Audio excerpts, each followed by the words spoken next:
This is Roy H. Williams, founder of Roy H. Williams Marketing and co-founder, along with my wife Penny, of the nonprofit Wizard Academy.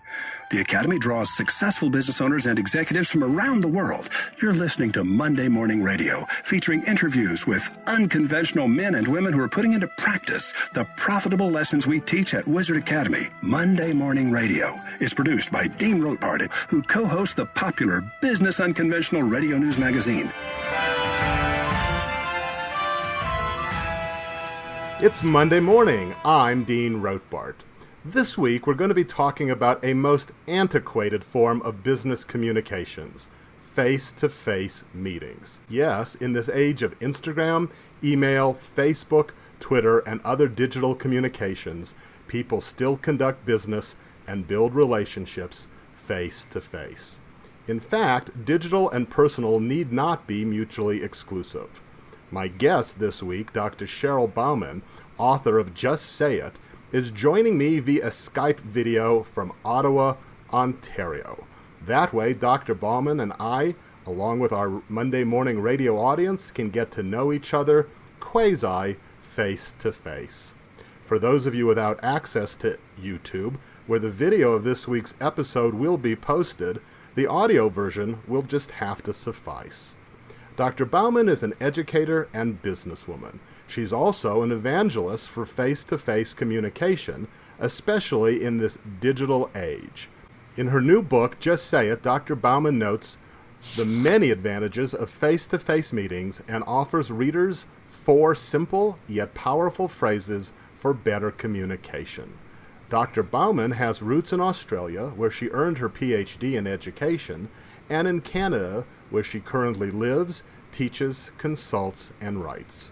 So, with a special shout-out to all of our listeners down under and just north of the border, let me welcome Dr. Cheryl Bauman to Monday Morning Radio. Good to have you with us. Thank you so much, Dean. It's great to be here with you as well. So we started out, which may not be apparent to listeners or viewers, but we started out with a few technical glitches. You don't have the same technical glitches when you meet with people face-to-face, right? That's correct, yes. And that's why I did decide to write this in my book as well, because we do have a lot of technical glitches when we are trying to communicate through, like we are now, Skype, and through email and texting and all of that. Although I know, like I said in my book, that it's the day and age that we live in, and this is the global economy and the global world, but we still always do run into these technical glitches. So I thank you for being so patient and positive as we went through trying to get linked up through Skype. Not a problem. When I first talked to you about doing this interview, before I had a chance to spend some time with your book, which I've had some time to spend, I thought that I was dealing primarily with a business book. But in fact, you are a business book on steroids, because you not only give advice for how businessmen and businesswomen can improve their own communications, and we're going to talk about that, but there's a lot more to Just Say It than business. It does, though, all have to do with interpersonal communications, and I take it your fairly profound belief that nothing beats looking somebody else in the eye and communicating effectively with them. That's correct. Yes, that's correct. It's nothing does beat the face-to-face. The seeing of the person, looking them in the eye, like you said, so the nonverbal communication, the hearing of the tone of voice, right? So that misinterpretations cannot happen. Or if they do, that we can quickly hopefully resolve them, and we can ask questions and try to figure out what am I not understanding, or what is this person meaning when they're saying certain things. Dr. Bauman, do you think we have gotten out of practice when it comes to being effective communicators when we do meet face-to-face? Do we spend so much time text messaging and posting tweets and doing things along those lines that we have forgotten the art of conversation? Or do you believe more that we know how to converse when we're face-to-face, we just don't do it often enough? I think it's both, actually. I think it depends on the person as well, right? So where are they really emphasizing? And like people like yourself who are in the business of connecting with people, definitely know that it's so important to connect face to face. And but other people who maybe are in different businesses that maybe deal in technologies, they might be getting more away from the face to face and more into maybe emailing or using Twitter or using texting in order to communicate. I also think it has to do with our younger generation. And there wasn't such a long time ago that I remember sitting in restaurants and being shocked when I saw people talking on their cell phones, right? And that really isn't too long ago. Or sitting in business meetings and seeing people on their phones, emailing or texting, and where it was maybe more of a faux pas. Whereas now it's slowly integrated itself into our society where it's a norm, where that type of behavior in terms of sitting in a restaurant, if you're sitting across from someone, trying to talk with them, that some of us are more likely to get on our cell phones and text or tweet or share what someone else is texting to us, than actually having a face-to-face conversation. And same within business meetings, right? It's acceptable now to get onto our phones and to email as someone else is speaking.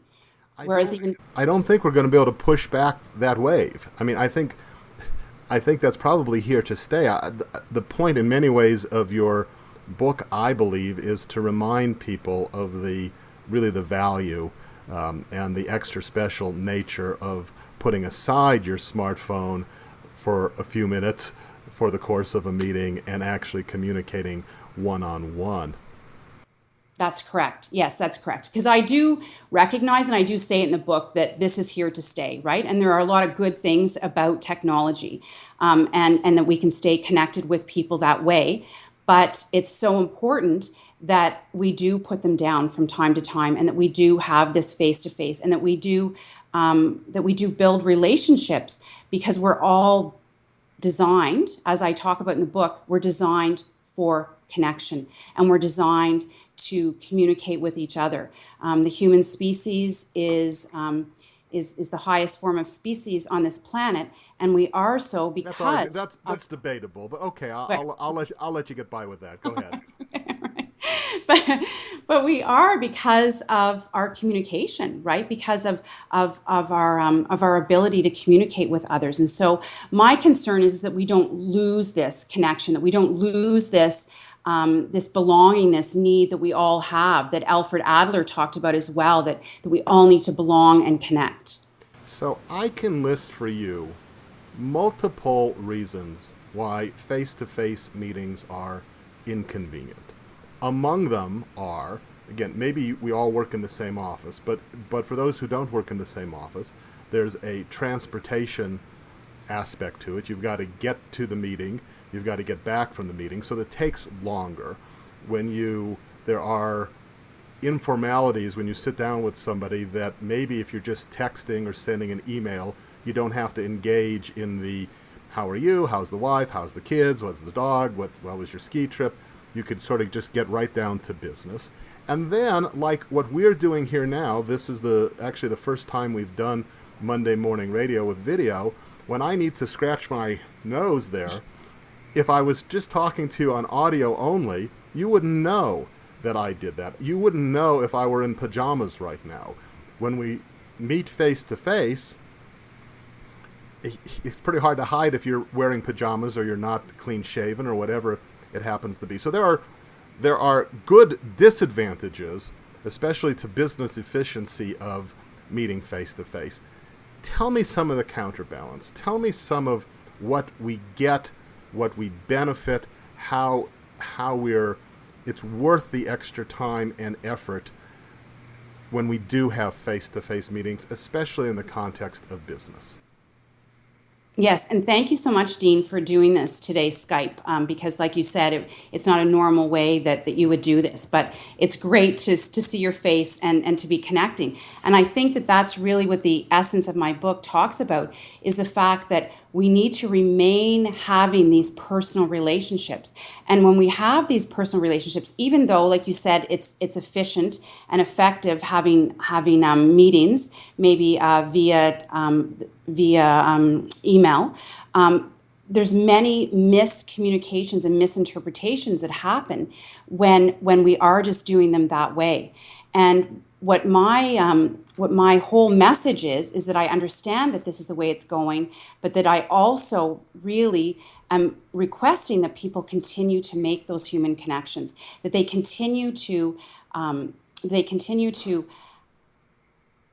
have their employees meet together. And I was talking with an executive not too long ago from a very large telecommunications business, and he was talking about the fact that 10 years ago, they were getting into doing a lot of texting and emailing for meetings, but now they're even realizing that they have to get back to forming these relationships with people, because when people feel valued at work, when they feel connected to their boss or to employees, then their absenteeism rate reduces. They have maybe less stress. There's less misinterpretations that happen, that take up time as well. So when you're emailing someone a message, you don't hear their emotion, you don't really know what they're saying. Sometimes their message gets lost in the email.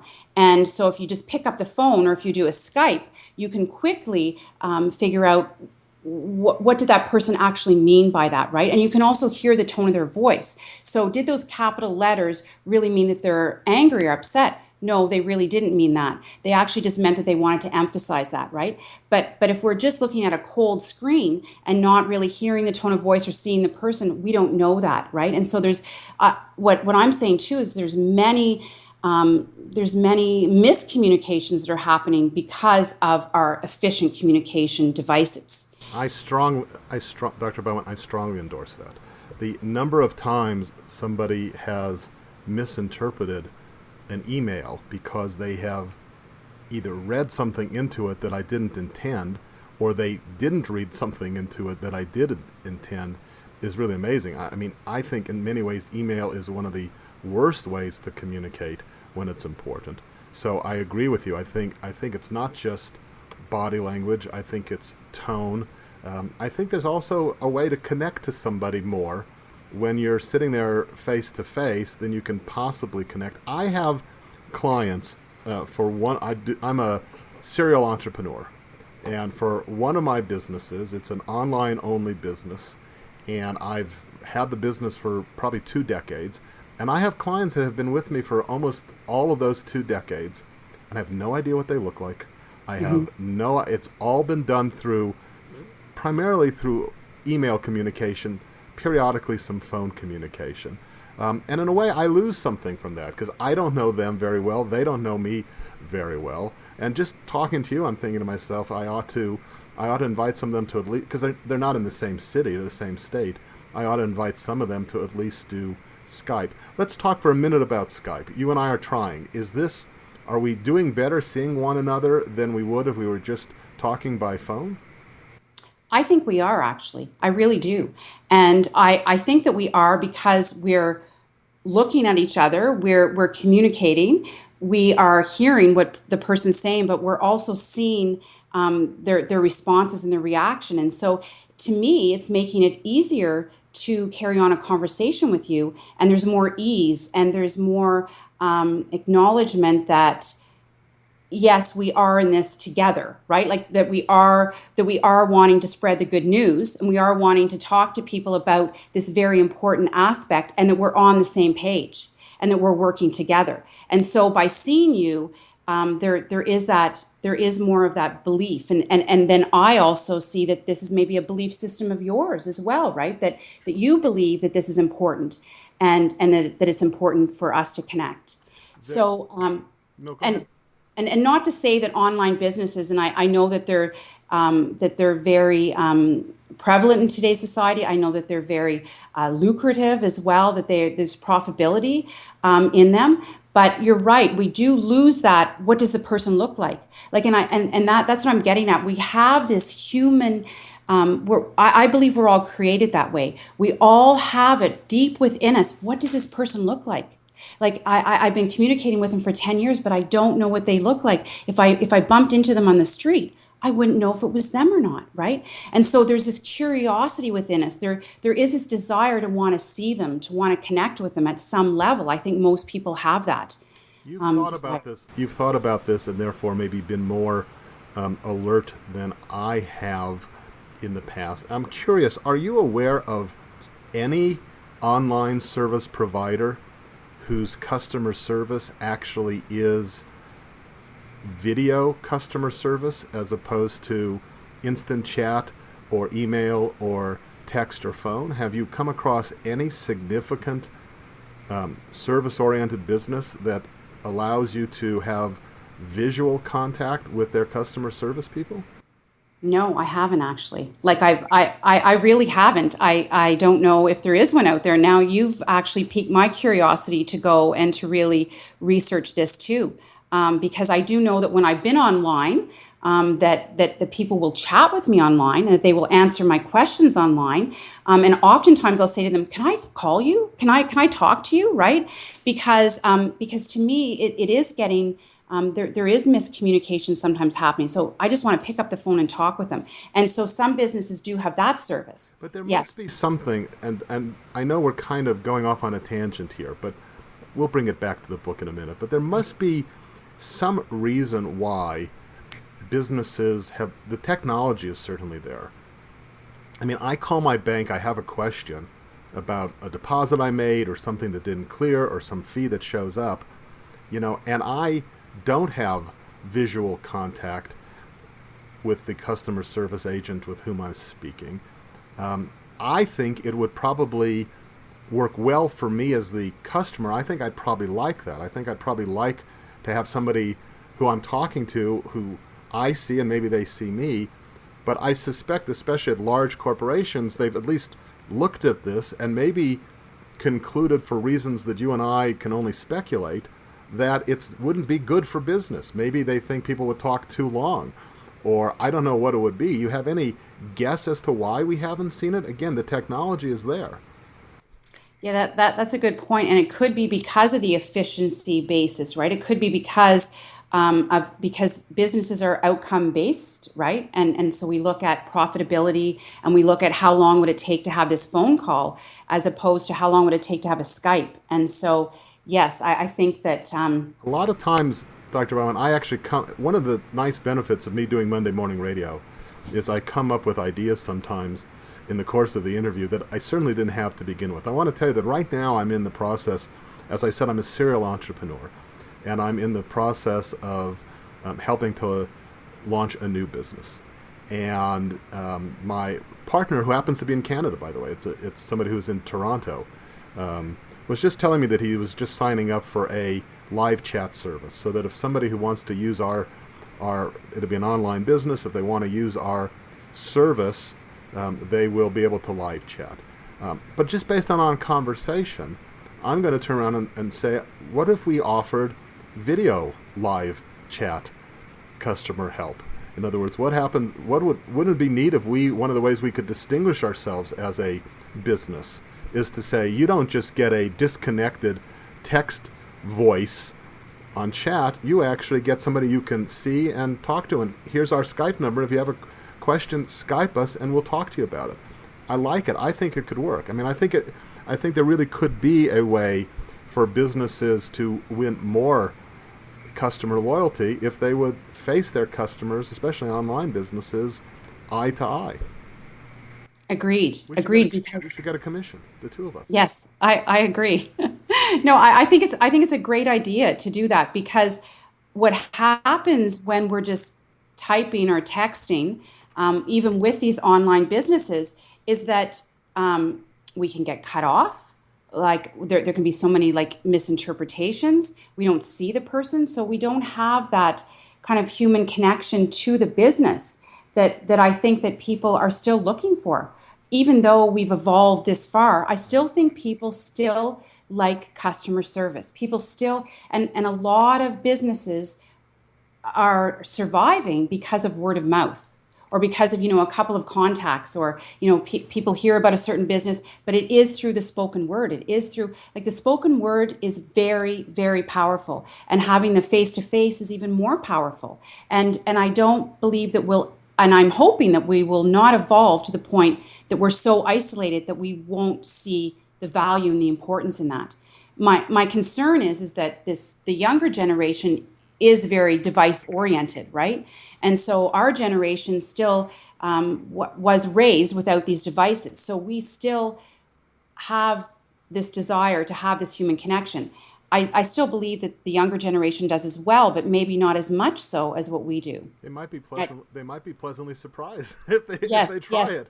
Oh, Right. this is what it means to be face to face. It might be wonderful. Let's do this, especially for our audio listeners. Let's take a quick pause here to give everybody a chance to get a cup of coffee, and to give me a chance to put a plug in here, a commercial plug between segments. But we are going to come back. When we come back, we're going to talk about what are the 4 phrases that you talk to in the title of your book, where you talk about 4 powerful phrases. We've not had a chance to talk about that, and maybe talk a little bit about how we've been talking about what this means for business, but maybe we can talk a little bit about what your book has in store for parents, for adult children who want to talk to their parents, for communication that's not just business communication. So we will do that.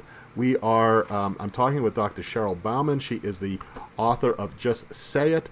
It is a new book. It's available through Amazon. Is it also available? Can they order it? I think they can. I think directly from your website, which is justsayit.today. So it's www.justsayit.today. You can order the book from there.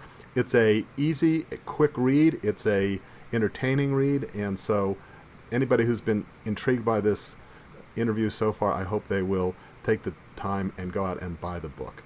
We will be right back. You're listening to Monday Morning Radio. I'm your host, Dean Rotbart. Don't go anywhere.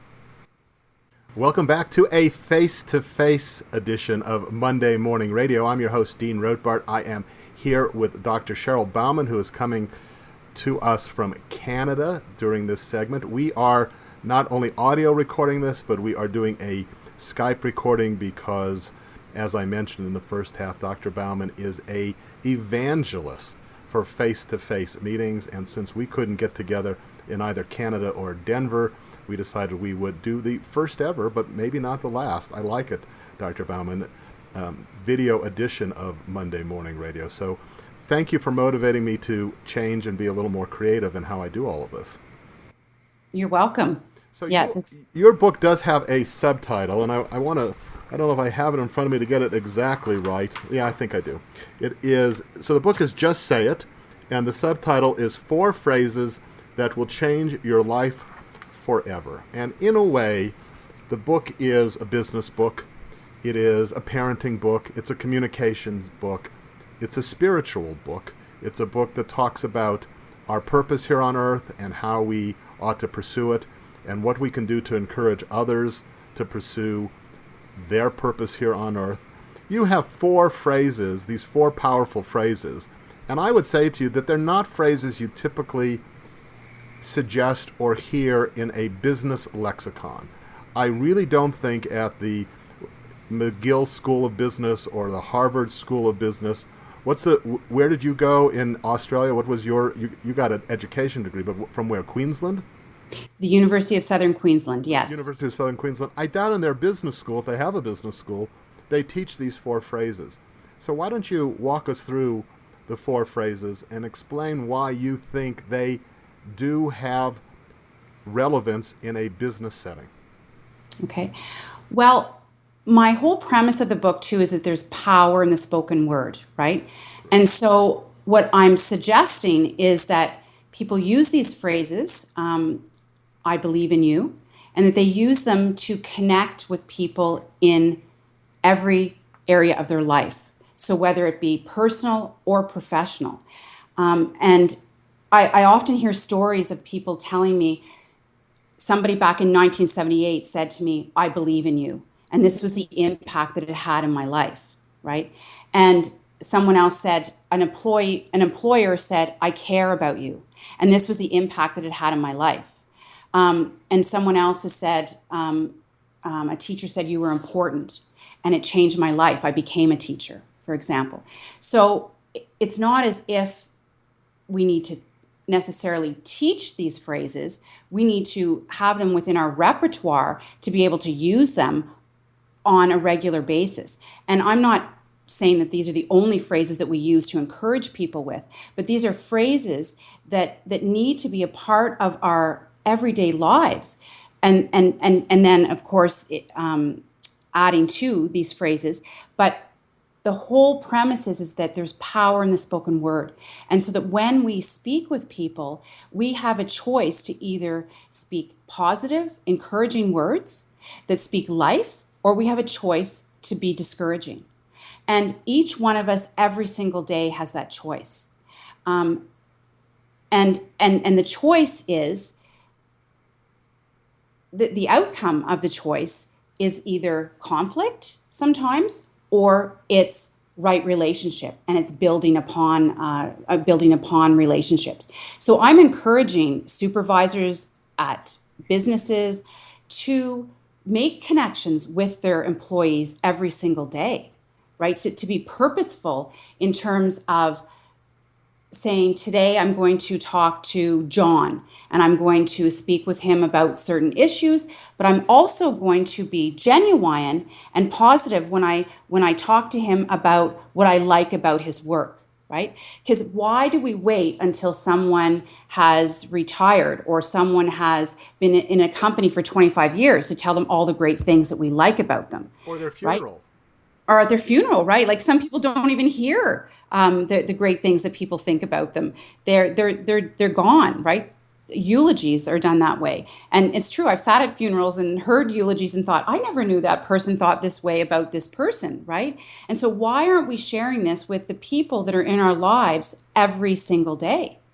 And it would turn the negativity, and it would turn the critical thinking and the reservedness, it would turn it around. And I believe it would really make people more satisfied with their jobs. My research is in job satisfaction and looking at culture.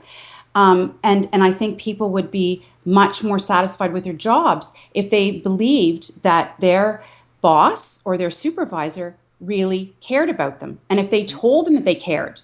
It's not just thinking that, it's actually having people make the statements so that they know. Because we can assume or we can hope, but until somebody actually makes a certain phrase, we don't know. Are you being literal when you're saying that a manager should say to his or her employees, "You're important," or "I care about you"? Are you being literal, or are you saying that they should convey using words that they care or that the employee is important, but maybe not use those exact words? Well, I'm suggesting that it could be both, right? Like in my book too, I'm suggesting like using the phrase I care about you now and I care about you in the future, right? If we're looking at an employee that maybe is having absenteeism problems, for example, I'll just give an example of that. And so this is a new pattern of behavior. And so a supervisor can have a couple of choices. They can choose whether they want to be punitive, or they can choose, first of all, to try to maybe figure out why is this person absent more often than what they have been in the past. And so by taking time, by being purposeful, by being genuine, and my book talks about that as well, like we need to be authentic and genuine when we are going to be speaking to people in this manner. We can't be fake because people know if we really don't care about them, right? They can tell by the tone of our voice, by the expressions on our face, right? So showing a real genuineness towards people and wanting to have those connections and seeing the outcomes, if we want to look from a business sense, seeing the outcomes that these connections have. And these outcomes have better productivity. They have, increased increased enjoyment at work, increased connections at work, increase in terms of relationships at work too, that help everyone, that just make a place a happier place to go to, so that people do want to go to that place to work. There are two types of managers. One is the business owner, and they manage their own business, and one is a hired manager who reports to somebody or a board or whatever it happens to be. So I'm a business owner. That probably represents a large percentage of the listeners to Monday Morning Rate. I have an employee who is marginal. What do I say to that person? You said I have to be genuine. Do I say you're important when in fact you're marginal? Do I say to the employee, I care about you, even though in truth I don't care that much about the employee? I care about getting the job done. How do I navigate that? And if I'm a manager, it's even more the case where I could be a manager of people and it's just not my job to care about them. At least I don't think it's my job. So what do I do? What do I do when saying these things would actually be insincere? Are there substitute sentences, substitute phrases, or how do I bridge that gap? Okay, well, I think we've got to go back a couple of steps here, because you brought up some really good points, right? It's really looking at what type of a person do I want to project, right? As a boss, as a manager. What mindset do I have? Do I have the mindset that I want to motivate my employees, or do I have the mindset that I just want to be punitive and cranky and not fun to be around, right? So Carol Dweck talks about that too, in terms of like what we believe we will achieve, right? So if we believe that we can, and if we want to nurture these relationships at work, and if we see the importance in them, and that's what I'm trying to say. There is importance in the human connection. And I'm asking people to really take a look at, if you're not that type of a manager, do you want to be? And what would be the benefits of being that type of a manager? And it's not going to maybe happen overnight, if you're a manager that doesn't care, or doesn't care about the human connection, or just cares about the bottom line and productivity. But I think it can be an evolution where people can realize, hey, it's not really going very well for me and the people that I'm managing, because they seem really cranky too. Oh, that could be because I'm really cranky with them, right? We don't really have connections. They don't really seem to be eating lunch at work. They seem to be more isolated. They seem to just be coming and getting their job done and then leaving, but the productivity seems lower. Okay, how can I turn that around? Okay, can I be more punitive? Is that going to work? No, research shows that doesn't work. And so it's really, I think, changing people's thoughts and it becoming a habit that we need to get into the mind frame and the mindset that human relationships and connections at work are vital. They're vital. Based on your experience, would you think that more owners, managers actually feel the right things towards their employees and just don't know that they ought to be expressing it, or there are more people who don't yet even have the right attitudes towards employees, don't have the right image of what they should be as managers, and need to do an attitude adjustment themselves and then express it? What's more common, do you think? I think it's actually both. Like I think it would be both, and then I also think that there's managers too that do recognize the importance of the human connection, right? I don't know if you ever watched that show Undercover Boss. Have you ever watched that? And I just, it's just like looking at every single boss should want to be that, right? Every single boss, because what they do is they visit, they do have a critical eye as to what is happening in their industry. So they are going to see, how can I make improvements? But they also make that human connection with the employees, right? And so it's both, really, right? It's looking at how can I still be the manager, but how can I also make that human connection that's so vital and so important to let people know that what they do really does count. Because I think that's really what it's about, right? It's letting people know that every single day when you get up to come to work, what you do really does count. What you do is important. How important? So if I have, I wonder if you can put any yardstick on the importance of face to face, in the sense of saying that when does it make sense for me to get on a plane, fly some distance to have a meeting, stay at a hotel, undertake the time and the expense, rather than doing it by phone? What has to be at stake? Is there a way to put a value on it that says, well, if it's $10,000 or more at stake, you ought to do it. If it's $50,000, you definitely ought to do it. You know, if it's $100,000, it's sealed in stone. I mean, is there any way of sort of saying at what point do you value face-to-face sufficiently that you make the investment of time and money to do it because you will get a better result on account of it? Well, I think as well that depends on each individual business, right? It depends on what their profit margin is. It depends on how much money they have in terms of being able to fly, like halfway across the world or whatever. So that would be dependent, and it also depends, I guess, on the values that someone places upon that.